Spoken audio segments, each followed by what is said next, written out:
Hi, my name is Keontae Story, and this is my cryo and thermo myth discussion board. And so I would say a common myth or misconception that I think most people understand is kind of like the ice should be used immediately after injury, or anytime there's an injury, it should always be ice. And I don't think that's completely a myth. I think ice is very beneficial. RICE is the gold standard protocol that we follow, which is rest, ice, compression, and elevation. And especially in the acute inflammatory response phase, ice is beneficial for its analgesic effects as well as its vaso constriction effects to reduce swelling.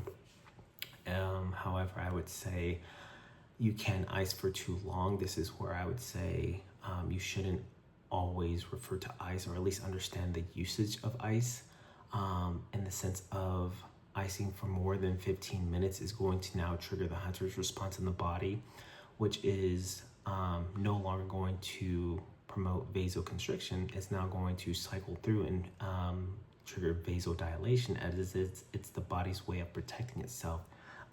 So it's going to flush in some more oxygenated blood and into the tissue that you're cooling, which is not good in the acute inflammatory response phase, because now you're going to increase swelling. And so I would just say being more mindful in how you use ice and for how long in the acute phase. But also you should not use ice frequently, because I believe if it's not necessary, it's going to delay the healing process, as the inflammatory response is a necessary response, as it is going to shuttle in immune cells as well as healthy nutrients needed for tissue repair, and that's beneficial. You want the inflammatory response phase, but you don't want to delay this process using ice to constantly cool the tissue down and prolong wound healing.